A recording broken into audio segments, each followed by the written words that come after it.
Mendadak dilamar pria tampan. Part 1. Pemuda asing. Aku memasuki halaman rumah menggunakan skuter pink milikku. Mataku tertuju ke arah dua laki-laki yang sedang duduk di kursi teras. Salah satu di antaranya sangat jelas aku kenal. Beliau ayah tersayang. Aku memarkirkan kendaraan roda 2 itu, lalu melangkah menghampiri ayah. Aku pun mencium punggung tangan beliau, sembari menoleh ke arah pemuda yang duduk di sampingnya. Siapa pria itu sebenarnya? Baru pulang, tanya ayah kepadaku. Aku pun berdiri di sampingnya.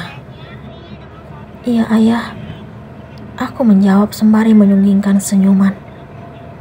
Entah kenapa, aku merasa kalau pria yang duduk bersama ayah sedang memperhatikan aku. Aku meliriknya. Terlihat guratan tipis di pipinya. Ia mengembangkan senyuman. Ia tampak so akrab, padahal aku tidak mengenalinya sama sekali. Masih ingat anak Om? Tanya ayah kepadanya. Aku curiga melihat tingkah ayah yang mengangkat alis kanannya kepada pria itu. Pasti Om, mana mungkin saya lupa. Ia masih tetap sok kenal. Tapi kalian udah lama tidak bertemu. Mungkin udah belasan tahun. Ayah kembali melanjutkan pembicaraan. Saya selalu menyimpan fotonya Om. What? Foto? Sejak kapan ia punya fotoku? Melihat wajahnya juga baru kali ini. Pemuda itu benar-benar berlebihan. Foto waktu masih kecil? Tanya ayah. Bukan hanya saat masih kecil Om. Saya bahkan punya banyak fotonya. Pemuda tersebut kembali tersenyum. Mana mungkin ia kenal aku sejak kecil. Ketemu juga baru beberapa menit ini. Namun, kenapa ia mengaku telah lama mengenalku? Pun, ayah juga terlihat akrab dengannya. Sementara bagiku, ia sangat asing. Rena ke dalam ya ayah. Aku pun membalikkan badan mengarah pintu masuk rumah. Namun sebelum melangkah, pemuda itu memanggilku. Rena, apa kabar?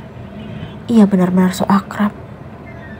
Aku pun kembali berbalik badan, lalu menatapnya dengan wajah kesal. Ia malah menunjukkan barisan gigi putihnya yang tampak rapi. Aku lebih terkejut lagi saat ia memainkan mata kanannya kepadaku. Ternyata pemuda itu tidak hanya sok akrab, tetapi juga sok semuanya. Aku kesal. Kenapa diam aja, Ren? Arfan lagi nanya kabar kamu tuh. Ayah kembali membuka suara. Panggil dia Mas, karena usianya 5 tahun di atas kamu. Ternyata nama pemuda so akrab itu Arfan. Entah kenapa aku tidak ingin membalas sapaannya. Mungkin karena ia telah menunjukkan kesan pertama yang membuatku kesal terhadapnya. Julukan yang pantas untuknya adalah entahlah. Untuk menghargai ayah, aku pun membuka suara. Aku kabar baik Mas. Besok aku yang anterin kamu ke kampus ya. What? Pemuda itu benar-benar membuatku makin ilfil. Nggak perlu, jawabku singkat. Kenapa? Pertanyaannya membuatku makin kesal terhadapnya. Nggak usah so akrab deh.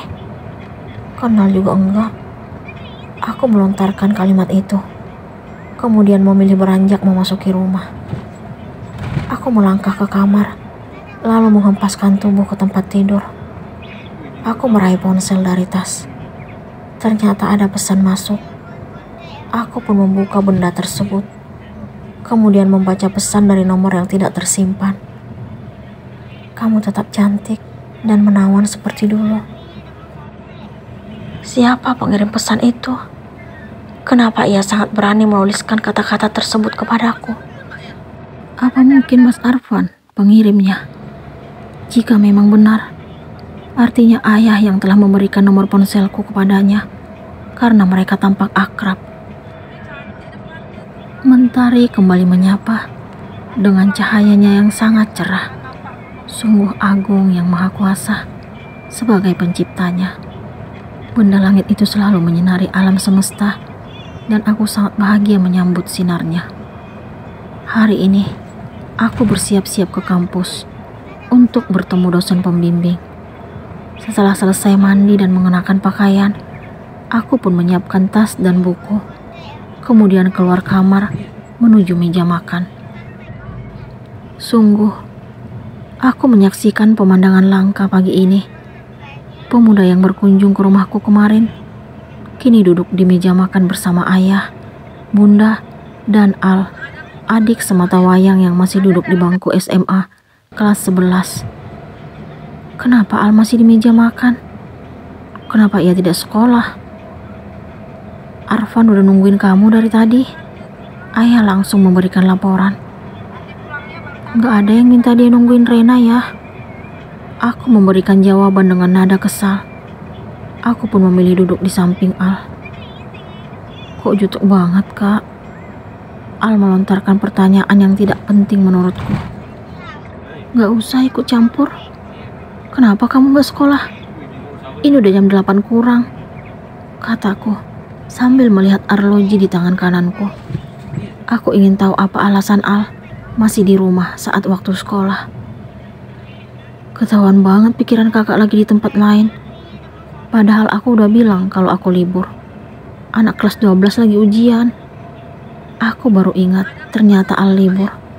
Aku pun segera mengambil piring, lalu mengisinya dengan nasi goreng buatan bunda. Pagi ini, aku tidak sepenuhnya menikmati sarapan yang telah bunda hidangkan. Aku kembali kesal melihat sikap laki-laki yang bernama Arfan tersebut. Maksudku Mas Arfan. Saat ini, posisi duduk kami berhadapan. Ia tersenyum kepadaku. Apa yang Mas Arfan janjikan kemarin, pagi ini ia tepati. Ternyata dirinya benar-benar datang untuk mengantarku ke kampus. Aku tidak mampu menolak karena menghargai orang tuaku. Aku juga tidak ingin dianggap sebagai gadis sombong atau apalah namanya. Setelah selesai sarapan, kami pun berangkat ke kampus.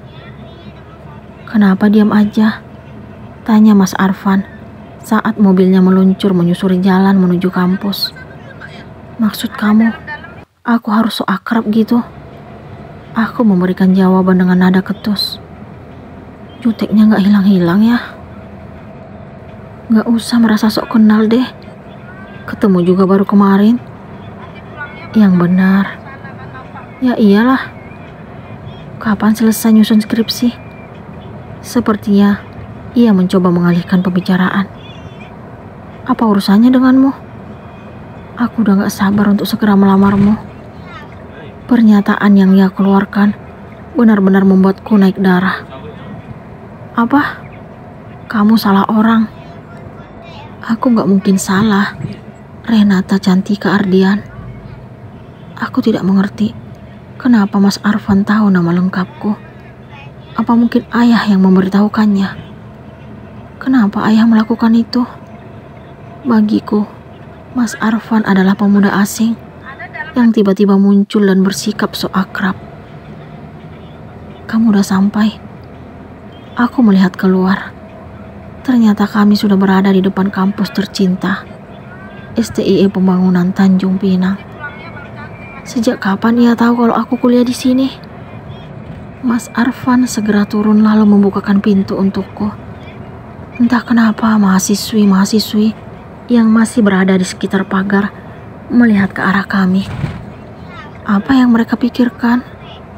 Aku pun langsung keluar dari kendaraan roda 4 itu, lalu memasuki kampus tanpa mengucapkan sepatah kata pun kepada Mas Arfan. Tunggu, Ren. Aku mendengar suara Devi, sahabatku. Aku pun menghentikan langkah lalu berbalik. Aku kembali kesal karena ternyata Mas Arfan masih berdiri di samping mobilnya.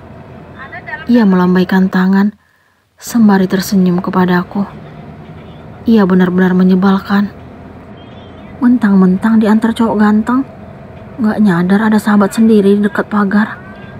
Devi memukul bahuku pelan. Abah, cowok tampan.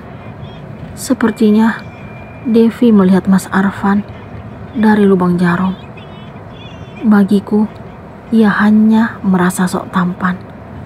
Entah dari mana datangnya pemuda itu, hingga membuat hariku menjadi tidak bersemangat. Ia sangat menyebalkan. Apakah benar kalau Arfan mengenal Rena sejak kecil?